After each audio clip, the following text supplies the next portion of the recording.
Good morning, Chris. How are you? I'm well, sir. I'm well, sir. Yourself? I'm doing all right. I've got this cough and it just won't go away. So I'm going to be hitting the mute button a lot. It's interesting, eh? Because I actually thought to myself I should turn off the dehumidifier because I think I can hear it rattling in the background, but I don't know if that's going to be the primary concern this morning. Yeah, Yeah, because you've got me sitting across from you. So it's gonna happen either way. Just making sure that I'm not promoting anything with my coffee cup. I wonder about that. No, seriously, do you know that? I've never mentioned this, but I actually do whenever doing video capture, and I wonder if this is a thought for any other, let's say, vlog casters. Hey, I just made that one up. I'm gonna mark it. Sorry, made you laugh again. But anybody else that uses video in sort of like the open format, just giving it away, if they sort of scan their room or scan their kit just to see, like, are they throwing up advertisements? Because the bots in the system will pick up on that now, eh? for sure. I can remember I put up a couple vlogs into YouTube, and there was music playing at a distance, but it was picked up on my iPhone when I was just doing the quick capture. And YouTube came back and said, "Do you want to pay to use that music?" I was mind blown. Mind blown. You know what? It sort of felt like. You had these moments as a parent, and you are in the other room, and the kids are playing, and you hear something. You're like, "Oh, I'm gonna have to address that," and you just appear and you speak to it, and the look on the kids' faces when they realize that someone's been, has pierced the bubble, a little bit like this. That's a like, and you've seen it in your students, I'm sure too. You're sort of calling a thing out that they think is protected or inside their own security parameters. So I had that face. I was looking at when I am sure that if YouTube was looking back at me as it was asking me, "Do you want to pay for this song that's playing in the background?" I probably was looking at my computer screen like this. Are you serious? Are you serious? And so and the problem being is because it wasn't a separate track. Mm-hmm. My only workaround was to mute audio at that point. So I'm like, nope, don't want to pay for that. And it clips your audio. The bots. Well, then you better turn off the machine at your house because if it's purring, they're gonna be like, "Hey, is that a Lennox 852 I know. dehumidifier?" You're gonna have to pay for that sound. That's right. Can you imagine that tone? That tone is copyrighted. Well, I'm gonna make sure that I don't say anything too much about this. Oh, I'm trying to adjust that That's awesome. because that is a major issue, right? It could be. It could be. I will tell you from at least the resolution on my screen, it just kind of looks like a dude covered in a black sheet sitting on a couch. Sweet. There we go. So it's it's got a little bit of a creepy factor, but for the most part, the detail that I think that could be concerning might not be. The resolution isn't good enough to send the bots after you, dude. Well, thank goodness for cheap cameras then, I guess, right? It's true. And I'm going to guess too that there's something about audio that's so much easier to analyze in some ways. Simpler signal maybe, so they can sort of break that down. The image, you've heard about all the headache, well, maybe you didn't, all the headaches with the that Google went through. I was listening to some of this over the summer and just pre-summer about visual searches and some of the images that were being meta tagged in there, and it ended in some pretty offensive spaces where certain images were being associated not with actual definitions but with jargon and some pretty cruel language. So kind of convinces me that the visual algorithms they're not quite as Goggins as they could be. Give it time. I'm sure it's the next thing, right? Oh, dude, absolutely. Hey, today's Remembrance Day. It is. And I don't know about you. I'm sure there was some kind of, well, I'm going to ask you. At school yesterday, did your school do some kind of Remembrance Day reflection ceremony that your group was part of? Not that our group was a part of. The school, so my site it's apart but separate. So we're kind of in our own little locked down space, I guess. But the larger school that we're on the property of had a modified schedule and had a Remembrance Day. I almost don't like calling things of poignancy an assembly. It's almost like I want to use experience or gathering or something that just sort of speaks more to the emotionality of it, to the integrity of it. And I'm not specifically dissing assemblies, but I think when we call it an assembly, at least from an EDU perspective, it's about information sharing. You know, just straight up information sharing. That's why we're bringing in. It's a cattle call of information sharing. So there was a Remembrance Day event at the school. I was kind of tripping along on some of the Twitter posts from our administration, put some up, some of the teachers put some up. It was good. It was good. Well received. How about you? Yeah, we had a gathering. Very well done. Very reflective. Very emotional in terms of, like you said, it wasn't your regular assembly, right? Like it was less logical, more emotional, reflective. It was very well done. And the students as a whole in the school did a great job of being respectful as we were going through and as we were approaching 11 a.m. So it was good. It's like, I don't know your thoughts on it, but Remembrance Day, like that's a big one for me. Probably because my parents came from another country here to start a new life or to have a better life. So for me, it's really cool. I used to look at it, and I still can, as an outsider, even though I'm not. So I am a Canadian. I was born here, but there's always been that thread in my life of my parents came from somewhere else. It's not that far removed. See, it's more removed for my kids because for them, it's like, oh, mom and dad were born here and we were born here. And so this is what we do in our country to not forget the men and women who served and the men and women who continue to serve, to kind of make sure that we have our freedoms and our liberties. But for me, it's, I don't know, it just seems a little extra special that my parents chose this country. And so I'm always grateful of all the cool things about Canada, and especially Remembrance Day, just that I'm part of this community, I'm part of this culture, and I'm very appreciative for the rights and freedoms that I have as a Canadian citizen. I don't.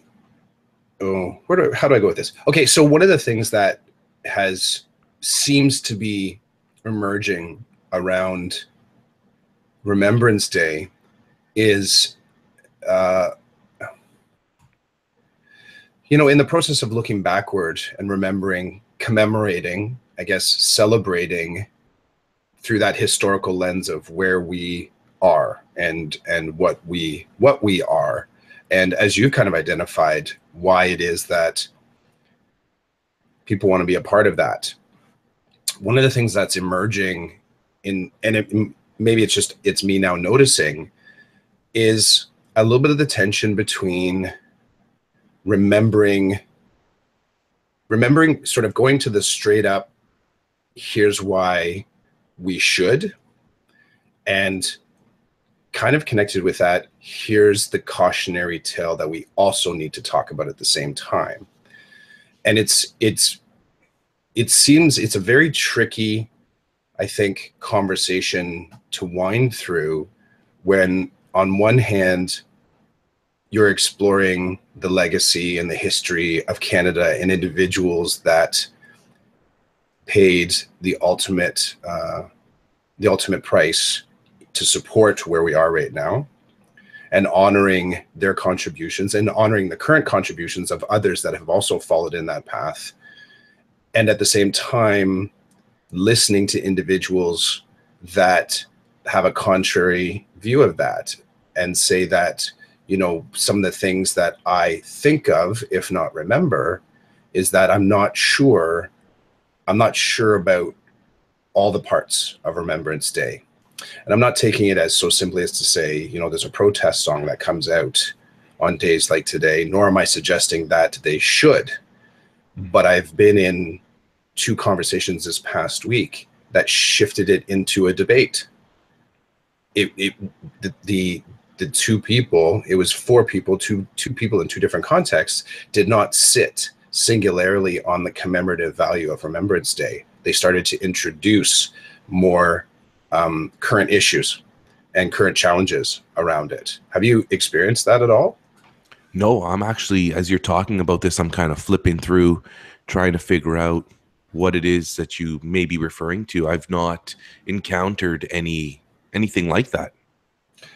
So part of the conversation in both spaces were, is Remembrance Day really distilling this down? But Remembrance Day is also being a commemoration of war. So this is where current political climate in the world starts to kind of creep in, and not necessarily directly connected other than through theme of war, let's say, or conflict in pursuit of change. But it seems, it struck me in both those spaces, what was surprising is the comfort with which they were discussing not only the legacy worth celebrating, but the cautionary lens that we should use moving forward. Because in many instances previously, these celebrations of life and democracy and effort sort of really it was a backwards looking lens. And it kind of backwards looking in so much as from wherever we are right now having the assembly, we're going to go start there and move backwards and sort of find the best of what brought us to this point.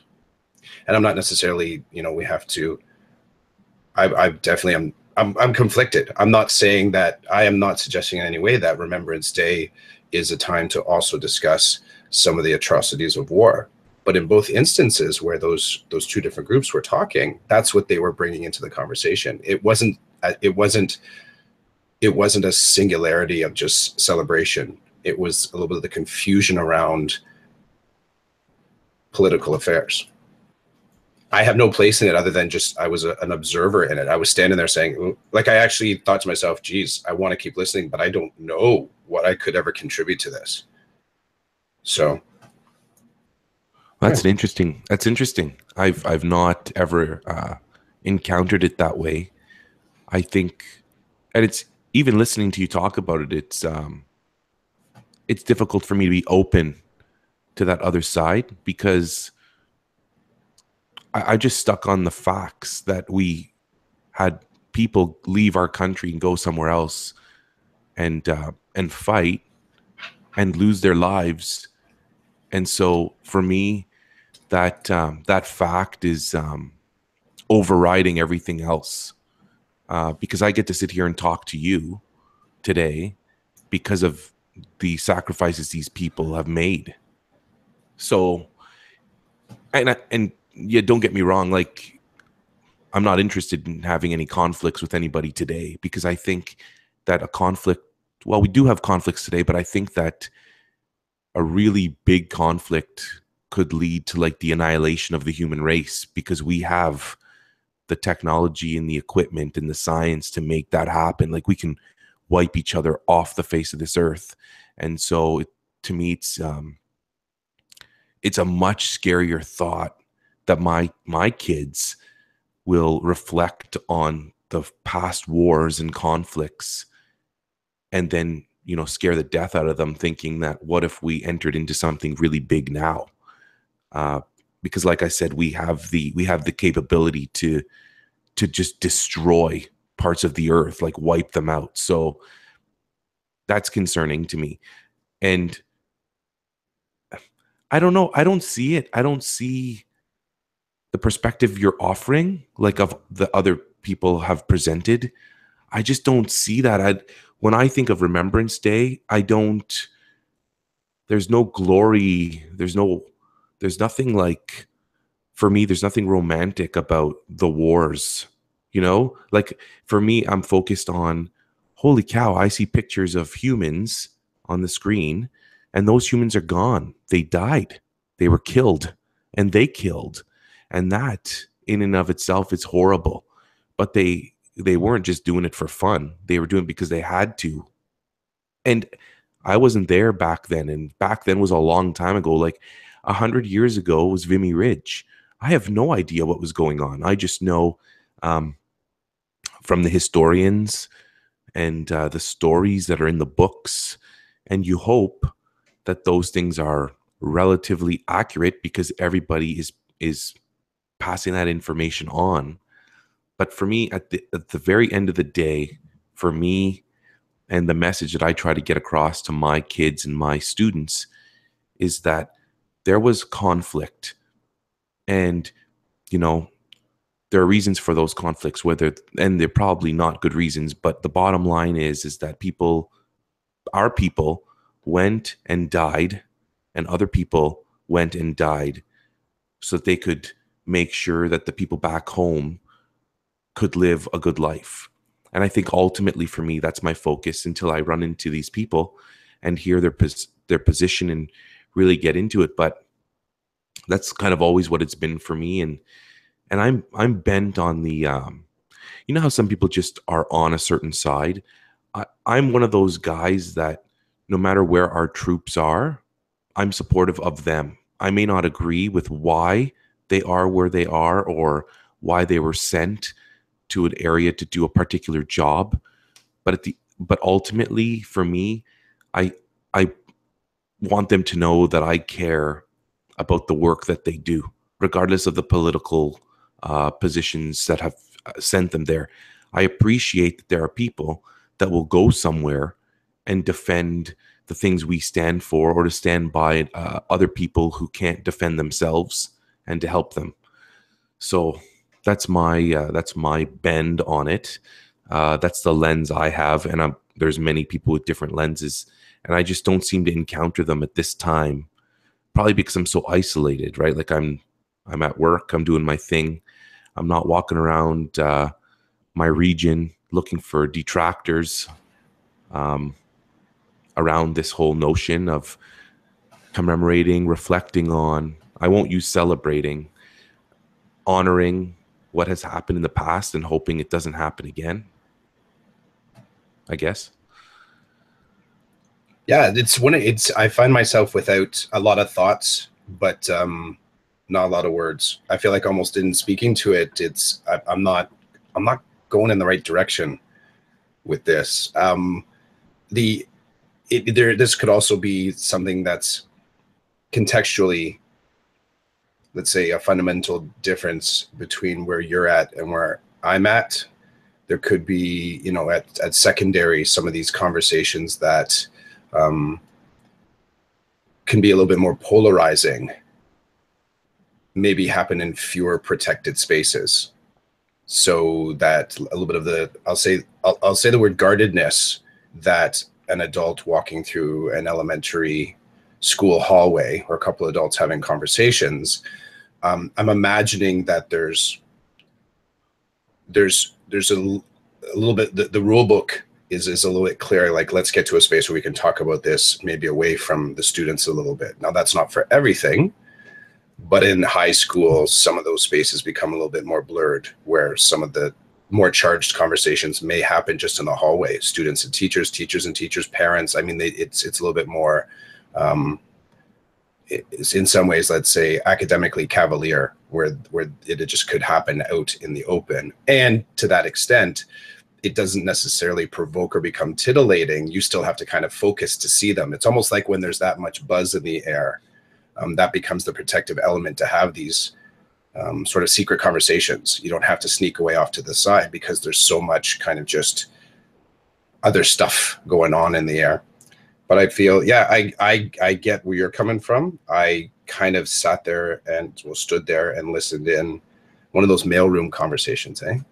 Mm-hmm, so you're going to grab your mail, and you just you walk into something that's already in motion, and you just realize, I totally agree with you. The fact that I would accidentally encounter a conversation like that in full motion is in some ways one of the symptoms of the democratic fight and the democratic efforts that others have done on my behalf. I totally get that. I totally get that.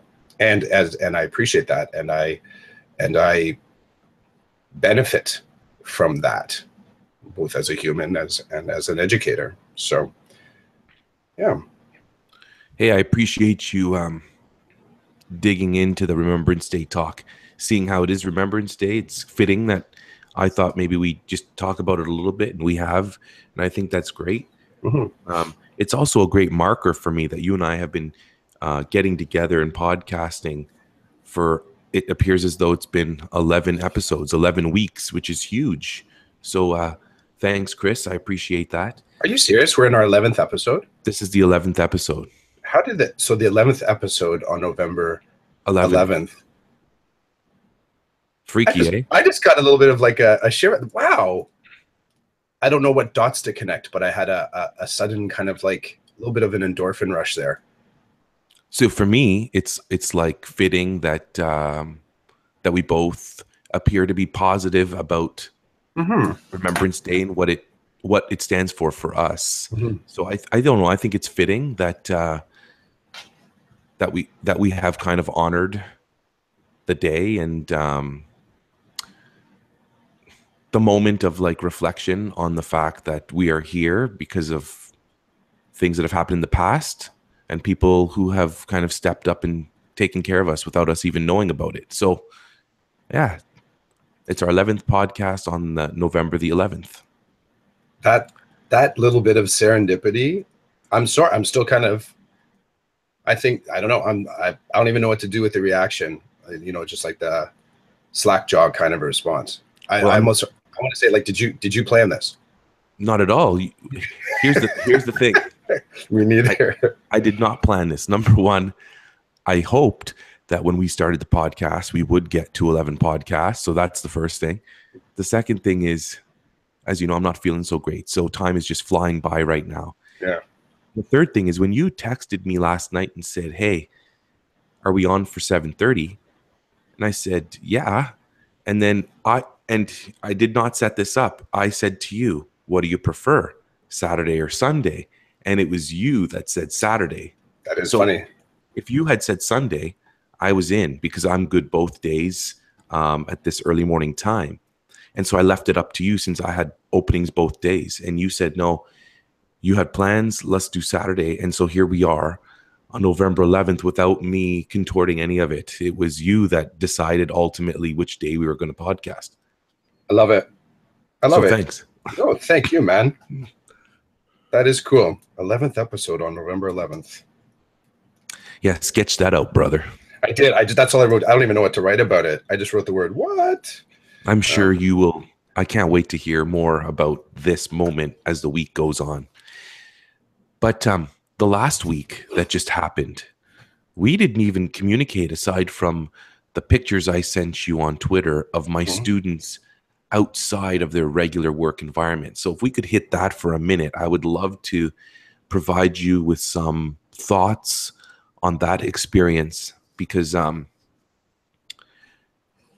tweeted you out and then you hit me back direct message and we kind of went at it a little bit, just kind of providing you with some information. So I got to school after our last podcast and I said to the kids, I said, we're going to venture out like past the initial hallway where you work outside of our room. And I said to them, I would love to try this because we have so many amazing learning spaces in our school. And I don't take advantage of those as your teacher. And I said to them, as students, you're constantly asking me to go to the Learning Commons. You're constantly asking me to go out into the hall. I said to them, like, what is it about being out there that you like? You know, I'm open. I said to them, I'm probably not going to like some of your answers, but I'm telling you right now that I'm going to take a step out of I'm going to take my teacher hat off and I want to know what you're thinking. And so, you know, first couple of brave kids say, it's nice to just not be under the umbrella that we're always under, right? It's like they said to me, you're floating around, you're constantly observing, you're constantly calling people on things.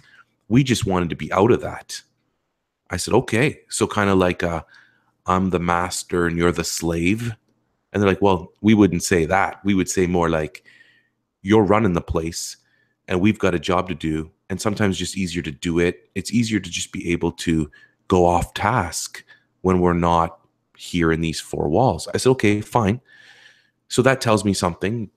Some of them feel like they need a little bit of off task time to help them stay on task. I get that. As we continue, the students start to say things like, it's different sitting on the floor in a different space with a different perspective. And I said, tell me more. And they said, well, in the hall, we see different things. And there's different people who walk past us. And everything feels different. Like we're down on the ground. The lighting is a little bit different. You can hear more things in the hallway. You're going to see more people in the hallway. It's just this like this ambient noise in the back that is there that kind of is different, and we like it. I said, okay. Then they said it feels like it's more open. And with that more open space, with that more openness, it feels like more things might be possible. Now, they didn't say it exactly the way I'm putting it. I'm translating it because, this was like a half an hour classroom meeting, and I'm kind of shrinking it down into a couple of minutes. So I said to them, okay, great. So you like these things. So what I want to do is I want to talk to you about your role outside this classroom, your role as a citizen of this school environment, and some non-negotiables for me if we are going to take this out. Because I said, I want to go right to the main hallway of the school. There's, what are those things called? There's like a skylight area, which is really huge, which a lot of the kids told me they had never really noticed before. Because whenever they walk in that hallway, they're not stopping to hang out. They're going from point A to point B. So I said, okay, that's cool. So there's more light. There's definitely more noise. There's definitely more things going on. And as you saw in the pictures, okay, so we're in the hallway, and I'm going to give you the four sides. One side is facing the main office, which is got all windows in front of it, so the office can see us, we can see them. Then so I'm going to pretend I'm standing in the hallway, and I'm looking towards the office, which is the front of the school. To my right is our learning commons, and there's all windows there, so we can see people buzzing around in there. If they're loud, we can hear them too, because if the door's open, we'll get that sound. On the left-hand side is our gym. So there's action in the gym. There's people, like you can hear people yelling, you can hear movement, you can hear the squeaking of people's shoes as they pivot in whatever activity they're doing. And then behind us is the door that leads outside, and the two hallways that split off that go into two different directions of the school. So I said to the kids, we are in the center of the building. There may be parents walking through. There may be staff walking through, students walking through. It's a main artery. And so if we're going to be in the main artery, there are going to be some non-negotiables for me. But aside from those, you are free to sit where you want, to sit how you like, to work with who you want to work with or need to work with. Here are my non-negotiables. You can't be going nuts like it's a gym, because it's not. And you need to be respectful of the people in the space as well. So if you're laying on the ground just sprawled out, you need to be aware that when people are coming past, you need to adjust yourself as to not disturb them in doing whatever it is they're doing. They agree, we go out. It was awesome. It wasn't literacy based, it was numeracy based. So I had given them a couple of open-ended questions around number patterns, and I wanted them to explore those questions. I wanted them to collaborate if they felt they needed to.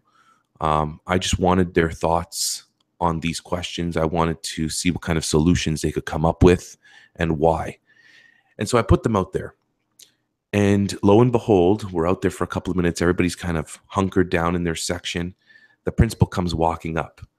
Then I kind of get in her way because I can tell she's on a mission. You can tell when an administrator is on their way somewhere.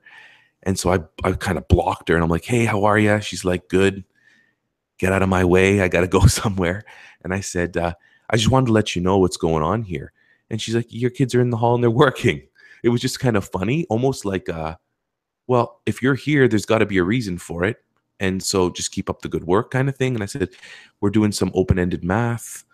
We're trying a new environment. We're getting out of the classroom. And this hallway is amazing for that. And she said, yeah, our school has a lot of great spaces for this type of thing.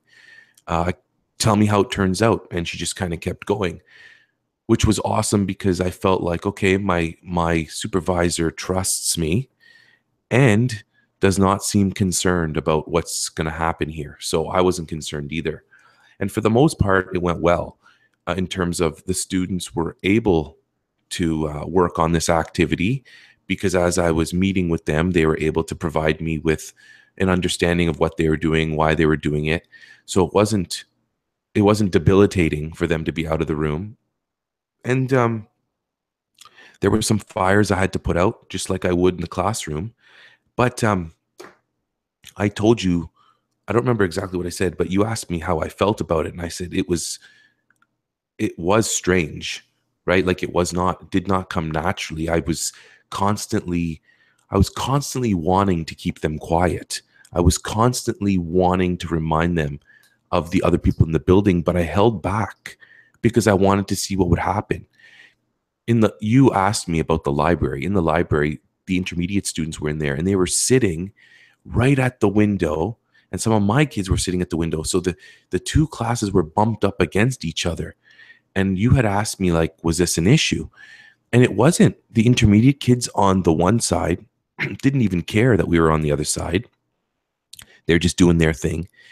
And my kids focused on the intermediates for a little bit, only because us being out there is still a novelty. So they're just like inundated with all kinds of sounds and sights that they've not seen before.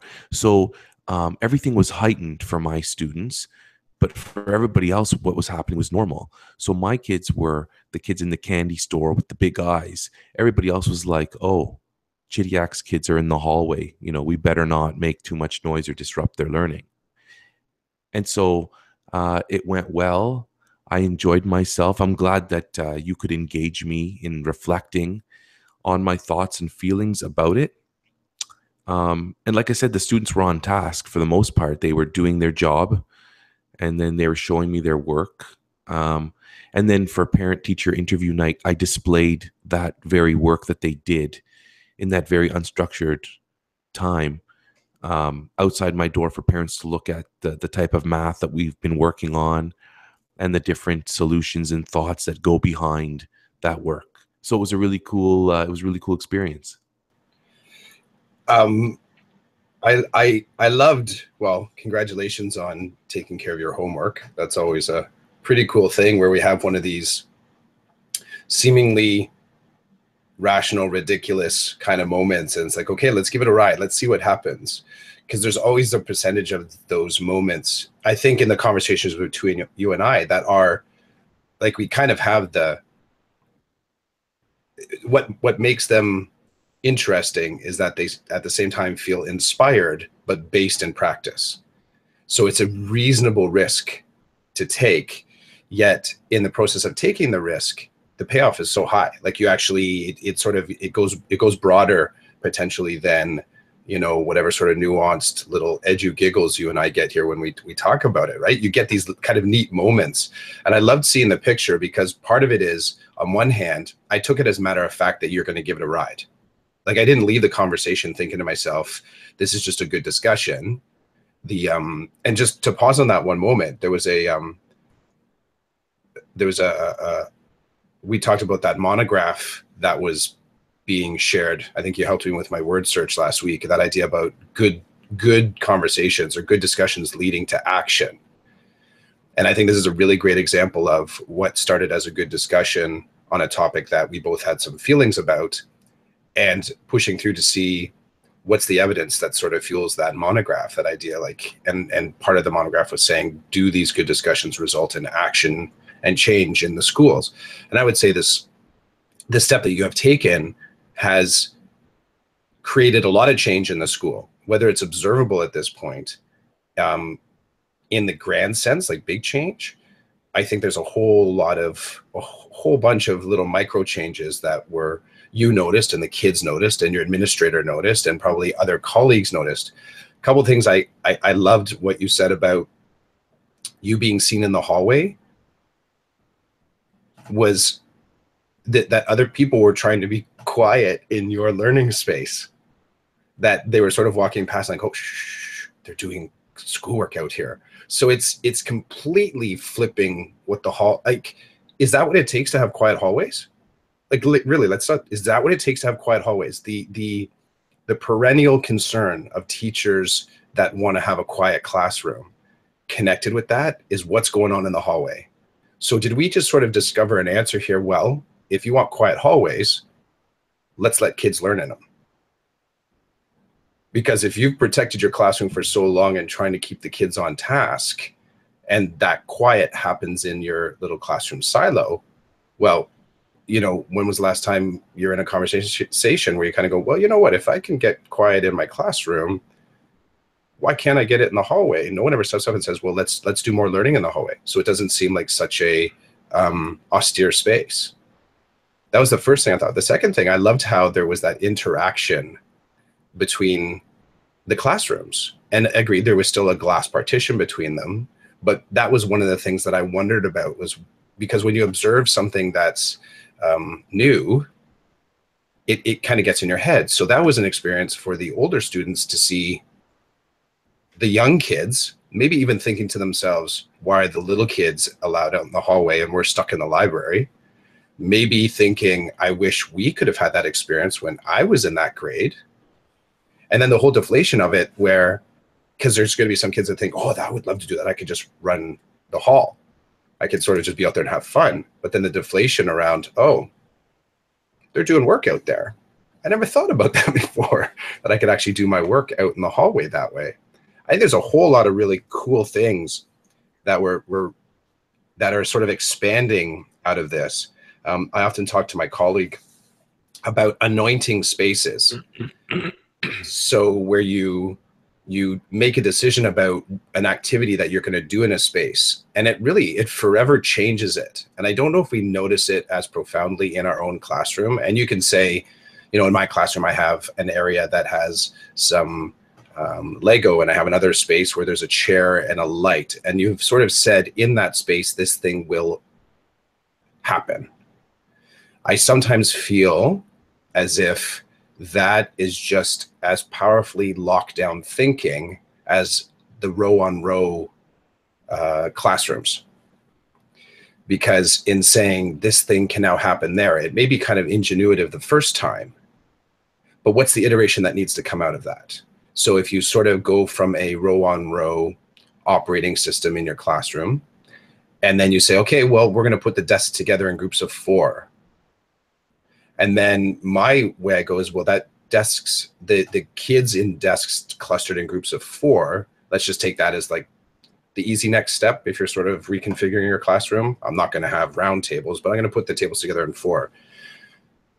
Then that can be just as much of a lockdown if nothing else is added. Like if the exploration stops there. So what I love about this discussion that we've cracked open is I think it really does open up spaces of opportunity for learning. I think that from your words, it doesn't strike me that it was a negative experience, nor does it strike me that what you noticed as far as classroom management perspective was any more or less challenging than what you would have had in your own classroom. And the final part is that you've anointed hallways now as a learning space for your children, which makes it so much easier to say to them, hey, when you go to the hall, make sure you come right back, because Mr. Jones next door is using the learning space between there. So you need to be respectful. It's not just about the signing, and we talked about this, signing off on the thing. Where's your kid? in the bathroom. How do you know? Signed off on the binder on the wall there, the clipboard there in the bathroom. I think it allows for some really cool, oh man, you just anointed learning spaces. Think about it too. Kids that are walking through your class now. You know, if you exist in that space, you now have a really cool demo class. We don't even call it demo class anymore. You're just learning in the hallway. Any kid walking by, it's like, oh, you know what? When I was in the hallway, they were looking at the Canadian flag. They were doing a social studies lesson. I didn't know that's why the colors were chosen. Some other kid just picks up on the learning from your class. So kudos, man. That was a cool experience. Hey, thanks. I have to say, I'm not the first person to use the hallways at my school. Like, there's a couple of rooms, and like, I know the intermediate teachers tend to send their kids out and about to do work. I know that, but I have to say, I don't remember the last time I was walking down the main hallway of the school and there was an entire class just sitting there engaged in some kind of learning or demonstration of learning. But there are some rooms in my building that have great spaces right outside them. And so I've seen, like, I didn't take a picture of the space that my kids usually use, but there's a couple of other classes in the building that have these similar types of spaces, and you'll often see kids in the hall doing things. And it's funny because when I walk past those kids, I say, hey, what's going on? What are you working on? And then they start to explain what they're doing. So that's kind of cool too for me as a teacher to roll up on these kids and say, rather than say, hey, you're talking too much, you're being too noisy. It's like, what are you guys up to? What are you girls doing? I'd love to know. It looks interesting. You look like you're having fun. And then you engage them in that conversation, which I think is important because it's important for them to be able to, again, to demonstrate what they're doing to somebody else in the building. It's a wider audience. I'm part of that audience. I'd love to know what you're up to. And so can you tell me what you're up to? Are you able to coherently and clearly explain what you're doing to me? Someone who has no idea what you're doing because I'm not connected to you. So I just wanted to say that because it's not like for my kids now, it's opened up a new door. Like they will say, I have personalities in my room that will say, can we go out back to that space together and work there? Because I really liked what we were doing. And so we want to try that again. That'll happen for sure. And when you were talking about the things you picked up from what I was saying, you made me think about the behavior issues that pop up in the room also pop up outside of the room. But for me, that pop-up outside of the room is much more stressful because I'm not within my walls, in my comfort zone, to deal with those behaviors in an automatic way. You see, in the hallway, I was second guessing my approach as well in terms of, Johnny's doing that thing again that really disturbs other people and takes him off task. I need to go over there and I need to engage Johnny in a conversation. And I may need to consequence Johnny at that moment or make a deal with Johnny. Like, all these things are rolling through my head and I'm going over there to do that. But for me, it was different doing it just in public. It was almost like a camera was on me watching my every move. And there's something about that is not comfortable.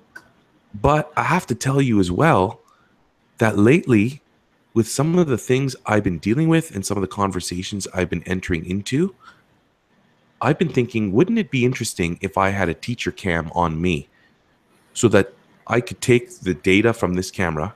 Andrew Campbell, if he hears this, he's going to be just dying because of this whole Big Brother thing. Andrew has had a lot to say about Big Brother and how it, with technology and science the way it is, Big Brother has more options to check in on us and see what we're doing. So this one's for you, Andrew. I joined Big Brother's forces for a few minutes this week thinking, I wish I had a cam on me because I would love for people to see what it is that I'm dealing with at this very moment in time. And it's not to say, the reality sometimes of being a teacher means that you're not teaching. It means that you're counseling. It means that you're a law enforcement officer.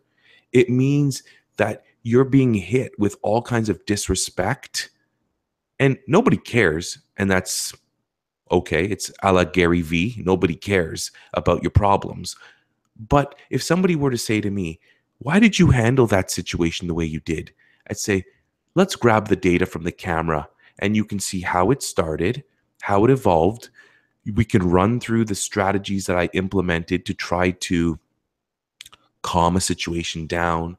You can hear from the language I'm using that I'm not trying to engage in a battle with this person. I do not want a power struggle here. Like they could just see the development and the evolution of a situation and know that it's not always me who's causing these problems. And I say that in a really respectful way, that things come up. And so as I was out there, I felt like I was being watched, which was interesting because I don't, excuse me, I don't feel that way in my classroom, even though I have 2 educational assistants in the room who are obviously observing my behavior. I'm observing their behavior. Like everybody's there kind of working together. But I thought, wow, this is kind of what it feels like to know that somebody's always kind of watching you. And that was just neat. I don't know. It felt a little uncomfortable. But like I said, there were moments this week, strangely enough, where I wish I was strapped and I had a camera that could see everything I see and could record everything I say and everything that's said to me. That's interesting that I would stumble upon that, but that was based on the things you said and my thinking on those things. I love the idea of the let's say that I just wrote down GoPro. So you're GoPro teaching, right? I think that is one option, but I think there may be a little bit more accessible option that's kind of been at our disposal for a little bit longer, and that's just including the school in your classroom. I get the opportunity to be reflective and sort of go over the game tape afterwards, right? But because that is something, sports analogy, that's what you do. You review the game tape. Like, where did we go? How could we have done differently? I think one of the things about committing time to the game tape, though, is that it's a heck of a lot of data to go through. And, I've seen more than enough, let's say at least for 5 or 6 years now, teachers that are, when they're doing their lecture in front of the class about, let's say, quadratics, they have a digital camera on the front desk and it's recording the lesson, and they flipped their classroom and they're providing the data after the fact. I kind of go in a different direction, though that is valuable. I guess that is valuable, especially if you're flipping the classroom or if you want to reflect after the fact. But I wonder about, is there a step before that where we just look at more opportunities to co-teach and include other educators in our space? And you get that, a little bit more of that transparency. You get a little bit more of other people observing. There is a trust element to it. There's a professional, what would I say? The professional, so trust, that human trust, but there's also that, I think there's a hope that the individuals that are with you are as skilled in their observations of, let's say, social behaviors as they are kind of deep in their kind of research and pedagogical methods. Like, they kind of get teaching strategies, so that when you are co-reflecting or debriefing afterwards, there's less of a question about why did that thing happen. It's more, as I observe this thing happen, here's what it made me think about. And that tends to be a little bit more, let's say, of an informed approach to, let's say, observing behaviors or teaching methods or student productivity. So I really dig I think I dig the concept of data capture. For me, it would not be, it wouldn't be my focus moving forward. It would be getting out in the halls more, doing teaching in obvious places, and reanointing the spaces that are in the school and around the school as common learning spaces. So, but I dig that. And you made me think about too, it's funny, that moment of having to deal in the hallway reminded me of the conversation last week or the week before when we were landing on the type of gear that administrators would need to be able to exist in the hallway. And you sometimes need to duck into a classroom or duck into you need to find a phone to make a phone call. That phone call maybe needs to be a private space. So when we talk about school design, can we hack the school design? As in, can we re-anoint spaces as accessible for something like that? You know, in scheduling, are we making sure that, you know, there's not every single classroom is actually used in a hallway so that you actually have that sort of space to duck in to grab a phone? Are we adding phone or technology into the hallway? So it made me think about the gear, reflect again about the gear that an administrator would need to be fully tooled in the hallway to be mobile. And now you speaking to some of the things that you felt like you might have to deal with, like you're imagining what this next camping trip would be like and what stuff you leave behind and what stuff you want to bring with. Because if the behaviors are the same, similar, maybe not the same, but they're similar, some of the tools that you would use in a closed classroom might be useful, but I'm wondering about what you've imagined you need the next time out if you're to do the exact same lesson. What did you leave behind that you wish you had? And what did you take that you thought to yourself, this just was just extra. I don't actually need this. You raised some good questions. I do want to say there were a couple of kids who did not like being out there and who needed to go back to the room with an adult to get to the task. So that was interesting that, you know, my kids have needs and you can't always just jump in and forget about, I want to say the few students on the margins, right? Who require different things to allow them to be successful. That's the first thing. The second thing was, I like that you made the connection back to the floating administrator and what does it look like and how does it work if they need to duck into an area, a private area. What's really cool about that is at my school, there are tons of little like supply rooms and stuff that people forget are there. You know what I mean? Like sometimes I forget that there's an art room that's buried behind these lockers. Sometimes I forget about the science room that is right next to the library, but it's a big black door and you rarely see anybody going in or out of it. So, I mean, at my school, if a room needed to be used, I could see myself, if I was the administrator, unlocking one of those doors, going inside with my cell phone and making a call. Because in those rooms, there are no telephones. The telephones are only in the classrooms and like the learning commons, but all these little nooks and crannies, they don't have rooms in, they don't have phones in them, which is interesting now that I'm aware of that, right? I'm considering that. I think when I left the room to do the little bit of math work that we were doing, all I had was my cell phone and all I did was take pictures. I didn't document anything at that moment in time, aside from the pictures. I didn't have any kind of like assessment paper or thought of formal assessment while we were out there. I didn't have any manipulatives with me. I literally just had my smartphone. So you're right. These are things that, you know, would I have had a trolley with manipulatives on it and other tools that the kids could use? That's certainly a next step in considering why I'm going out. If I decide to venture out of the room to do something that requires those things, you know what I mean? I could very easily see us leaving the room and going anywhere using the Chromebooks, because a lot of the work that's happening is living in the cloud, which is accessible via that device or any device. So I could see that, and I'd probably try that because it's easier for me to do as the teacher. But you've raised some good questions about the roaming administrator, the roaming classroom teacher. And I say classroom teacher because in my school, the French teachers and the planning time teacher, they have a cart. So they have a lot of stuff that they need. They actually are are the Sherpas of education, because they're the ones they're the ones who put everything in their backpack, throw it on, and go room to room. And they're the ones with the stamina. Like, they can climb the mountains because that's what they do all day.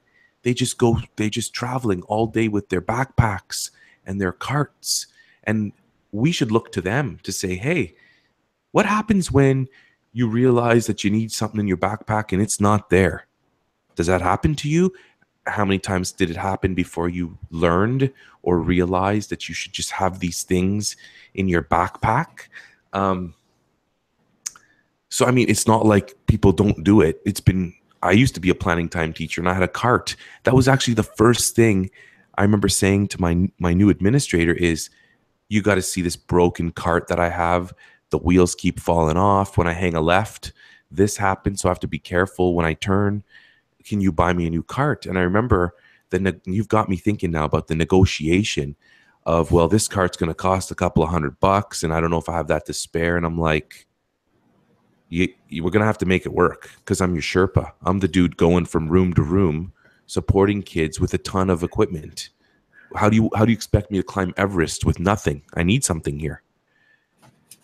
So anyway, there you go. I made that connection for you. Oh man, I'm loving it. I'm loving it. I was just sort of, you got me doing a ton of scribbles here.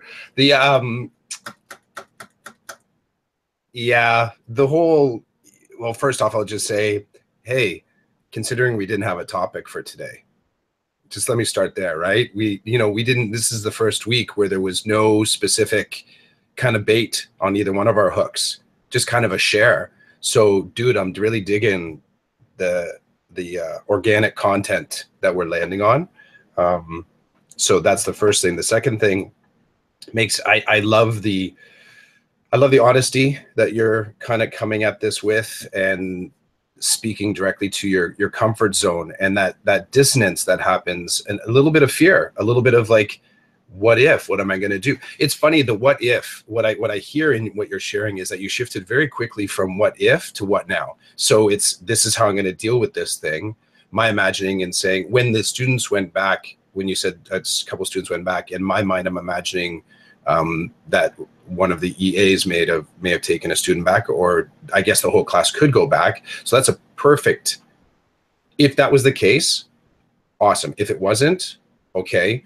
But that's another really cool answer to someone asking you, well, what if this thing happens? And you say, well, the more people that we involve in our teaching community, that might be the person that sort of treks them back down the mountain and takes them out, right? The idea of being the Sherpa is really cool, because not only is it that, there's, I kind of, the word Sherpa, without sort of Googling it or sort of going down the path, I think of it kind of in two modes. One, you have all the necessary skills and gear, and you know how to pack it up and pack it down. But it's also a depth of maturity and knowledge to know when to change course, and when to make the decision to go back, and when you need to encourage others to keep going, because friends, we're only at our 40%. We are only at our 40%. And the reason that you're feeling discomfort is just that you've never really experienced your 40% before. You actually thought you're at your 100. So the term I totally get on a personal level, because in my previous setup, I called myself an academic nomad. Like I would be hustling down the hall with and not only this, hustling down the hall, one end of the school to the other, one floor to the other. It was like going from 12 o'clock to 6 o'clock in one floor down in a high school. And I had my courier bag that I had my laptop in, and all my dongles and all that kind of stuff. And then I would often have my Metro grocery store shopping bag, the reusable one with my marking. And then I would have a separate kit that I had kind of all my art and sketching tools in. So all your sort of arts and crafts stuff that I'd be bringing back down to another classroom. Now, my other classroom was the alt-ed classroom, and the one I was coming down from was the kitchen. So not only was I moving a floor down across the school, I was moving between totally different environments. It'd be like getting kitted up to go into the desert versus going into the Amazon jungle. So going to completely different ecospheres and atmospheres. So when you call that Sherpa thing, dude, you're hitting right at my heart, because I think that was exactly what my context was. I love that idea. Right on. before we shut things down, Yeah. I wanted to say two quick things, and then you can have the last word if you want it or if you need it. Okay. The first thing is, you got me thinking, if I'm in the hallway with my class and I don't have an educational assistant with me, and someone comes to me and clearly tells me, or I observe that they cannot handle what's happening in this environment, I wrote down, how common can it become that kids just go into the closest classroom to jump into their work? And I was thinking to myself, there are some colleagues in my building who are trusted colleagues who I can connect with beforehand in general and say, listen, this is what I'm up to these days with my kids. If one of my kids comes to your door, knocks on it and says, can I please come in here, sit down and work? I need to know that that's okay for my colleague to know that this could happen. Number one, that they're open to having my kids in their room. Number two, and number three, knowing that it means that I'm on the road. I'm not in my room and I've just told my student to leave. I'm on the road. I'm in a different learning space, teaching space, and somebody can't handle it for a number of different reasons. And I don't have another adult that can help me at that moment in time. And so how cool would it be that you enter into a non-classroom space, learn that one of the students or two of the students, their needs are not being met, and they need to go back to 4 enclosed walls with a teacher at the front of the room and kids sitting at desks doing whatever, and have them just go to the nearest aid station, sit down, and then get back into it. So I thought that, and I think that that'd be really cool to kind of put into practice. The second thing I wanted to say before I stop talking for this episode is that shout out to Paul McGuire, who has taken some of the things you and I have talked about from the podcast and blogged about it, and kind of using it to open other people's minds and to share information. So I appreciate Paul kind of taking some of this to listening to the podcast. He's also subscribed to our YouTube channel, which is cool because then when we publish the videos, he gets a notification that there's a new podcast, which is really good because I seem to have dropped the ball on the last episode, which hasn't been published yet. So I'm a whole week behind, which I need to catch up on. But Paul's going to get up to speed because he's going to get notified that we're done this today. That's my last word for this episode. Those are great words. Those are great words. The actually, they were so great, I forgot what I was going to say. So going next week, I'll take on some homework. The provocation, I guess, on this is sort of that it's inspired by your actions, but it's not specific to your actions. I'm going to flip this and say, the individuals that saw you in the hallway, it's a little bit of a throwdown to those moments for them. And it's, how many times have you moved past something and not really acknowledged it or paid attention to it? It could be, really simply, wherever you park in your parking lot, you've noticed that Coke can has been sitting on, out on the grass there. And you think to yourself, somebody really should pick that up. Well, you go deeper into that could be you. Pick it up.